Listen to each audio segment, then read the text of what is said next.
Marquez, bintang MotoGP terbesar saat ini, sepeninggalan Valentino Rossi, meski saat ini selalu ada pro dan kontra mengenai fans dan haters, namun dengan statement terakhirnya, nampak hal itu membuat hati tertegun. Di mana Marc Marquez dalam wawancaranya mengisyaratkan bahwa pensiunnya sudah tak lama lagi. Tentu, bagi sebagian penggemar MotoGP tak akan sama lagi. Sama seperti halnya ketika Valentino Rossi pensiun. Banyak pecinta MotoGP yang ikut mundur dari sorak-sorai. Sampai akhirnya menemukan idola-idola baru meski sampai saat ini belum bisa benar-benar lepas dari bayang-bayang Rossi. Sama halnya dengan Marc Marquez. Begitu nanti mundur dari balapan, tentu MotoGP akan merasa kehilangan besar. Sosok yang selalu menjadi pembicaraan selama ini. Dan sayangnya itu nampaknya tak lama lagi. Siapkah MotoGP dengan itu? Dan apa sih hal yang mengisyaratkan itu semua? Dan juga ada berita tentang penyebab Grace ini ngamuk-ngamuk ke Ducati nih. Dan nampak seperti di depan, merangkul, dan di belakang menggembosi dari dalam. Pantas saja langsung menyeruak wacana akan kembali ke Honda. Dan juga Acosta mengungkapkan bahwa strategi RC16 yang diterapkan kini salah kaprah. Nah, seperti apa lengkapnya? Kita bahas.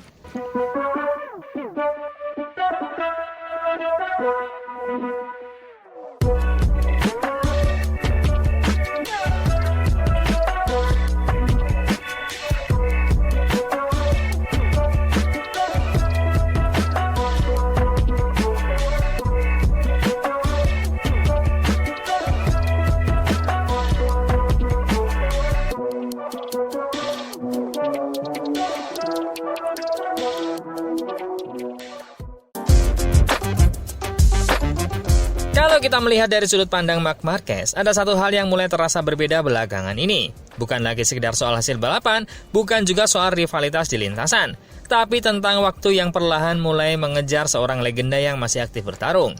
Sejak kepergian Valentino Rossi dari panggung MotoGP, banyak yang sepakat bahwa sosok yang paling mampu mengisi kekosongan itu adalah Marc Marquez.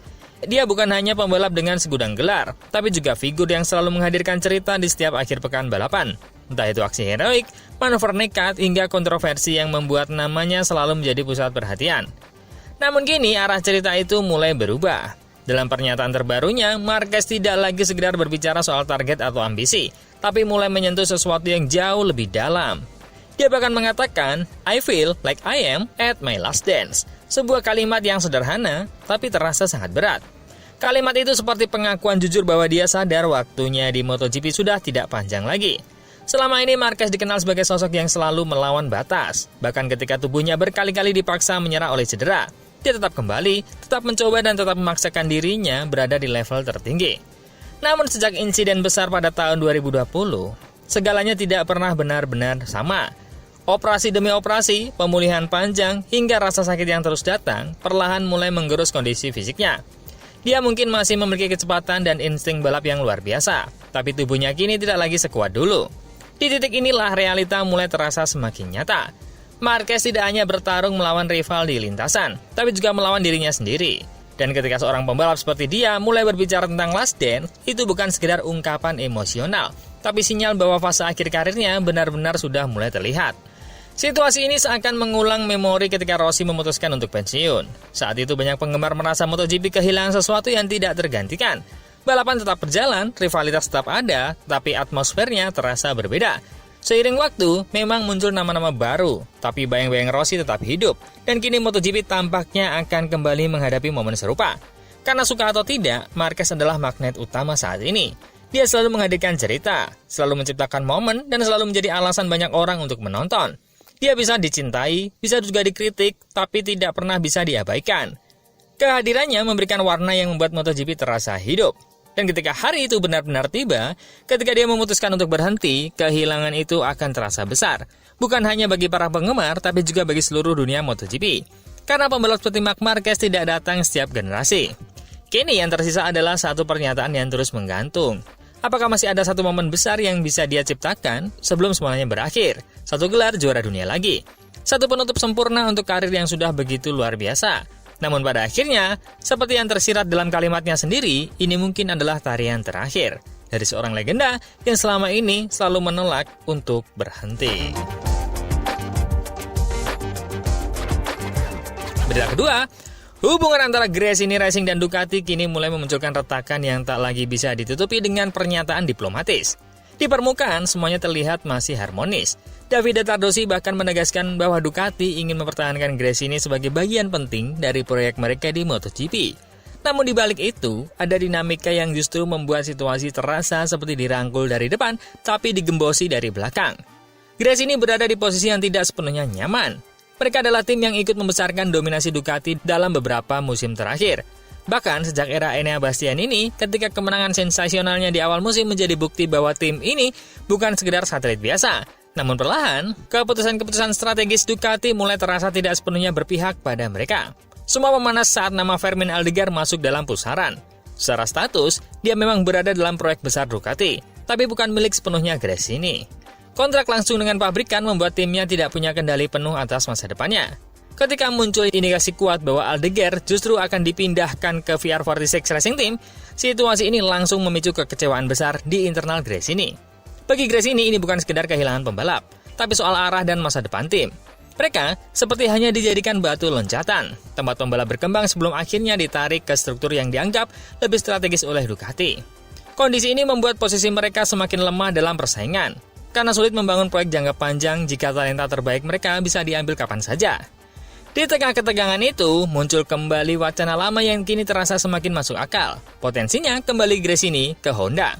Bukan tanpa alasan, karena hubungan historis keduanya pernah sangat kuat. Bahkan menjadi salah satu era paling kompetitif bagi Gresini di MotoGP. Kini, dengan Honda yang perlahan mulai bangkit dan memperbaiki performa, daya tarik itu kembali muncul ke permukaan.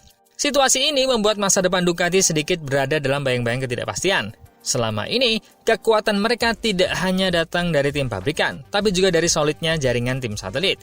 Jika Gresini benar-benar pergi, itu bukan sekedar kehilangan satu tim, tapi juga bisa mengganggu keseimbangan kekuatan Ducati di grid.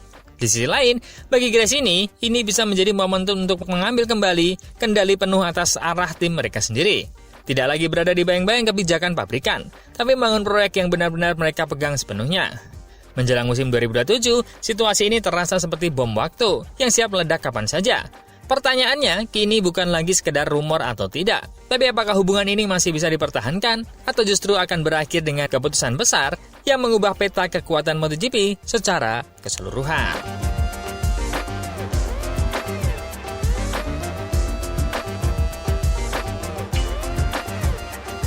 Berita ketiga, pernyataan yang disampaikan Pedro Acosta membuka fakta menarik sekaligus kekhawatiran mengenai arah pengembangan motor RTM RC16 di musim 2026. Acosta secara jujur mengungkapkan bahwa ada satu kelemahan mendasar yang kini menjadi titik paling rentan bagi KTM, yakni kecepatan puncak. Kalimatnya sederhana namun berdampak besar.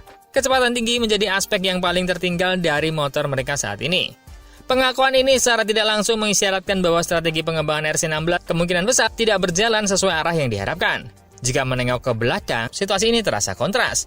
Pada musim sebelumnya, KTM justru dikenal sebagai salah satu motor dengan kecepatan paling kompetitif di lintasan lurus. Bahkan Brad Binder sempat mencatatkan rekor kecepatan impresif di Mugello 2023 yang menjadi simbol kekuatan utama RC16 saat itu. Namun kini, keunggulan tersebut perlahan menghilang. Pada Grand Prix Brasil, performa KTM menunjukkan penurunan yang cukup signifikan. Acosta hanya mampu mencatatkan kecepatan maksimum 342,8 km per jam. Tertinggal cukup jauh dari Marc Marquez yang melesat hingga 348,3 km per jam bersama Ducati. Data ini menjadi indikator kuat bahwa ada kesalahan arah dalam pengembangan, terutama jika dibandingkan dengan karakteristik MotoGP modern yang sangat bergantung pada kecepatan di lintasan lurus. Kondisi tersebut semakin diperparah oleh dampaknya di lintasan. Acosta menegaskan bahwa tanpa kecepatan yang memadai, peluang untuk menyalip menjadi sangat terbatas, sekaligus menyulitkan untuk mempertahankan posisi saat berada di belakang pembalap lain. Artinya, kelemahan ini tidak hanya berdampak pada catatan waktu, tapi juga secara langsung mempengaruhi strategi balap dan daya saing secara keseluruhan. Meski demikian, Acosta tetap berusaha memaksimalkan potensi yang ada. Dia menilai bahwa tim sudah mengeluarkan kemampuan terbaik dari paket motor saat ini. Namun hal itu belum cukup untuk bersaing di level teratas. Tantangan yang lebih besar sudah menanti di Circuit of the America. Sirkuit yang memiliki karakter dua lintasan lurus panjang. Sebuah kondisi yang justru akan semakin mengekspos kelemahan utama RC16 saat ini. Situasi ini semakin menegaskan bahwa KTM berada di titik krusial dalam pengembangan motornya. Ketika kecepatan puncaknya yang dulu menjadi kekuatan kini berubah menjadi kelemahan, maka besar kemungkinan ada keputusan teknis yang kurang tepat dalam proses evolusi motor. Dalam konteks persaingan MotoGP yang semakin ketat, kesalahan kecil dalam arah pengembangan bisa berdampak besar pada performa di lintasan. Kini, dengan posisi Agusta yang berada di papan atas klasemen, namun mulai tertekan, KTM dituntut untuk segera menemukan solusi. Jika tidak, bukan hanya peluang gelar yang terancam, tapi juga reputasi mereka sebagai salah satu pabrikan dengan perkembangan paling agresif dalam beberapa musim terakhir.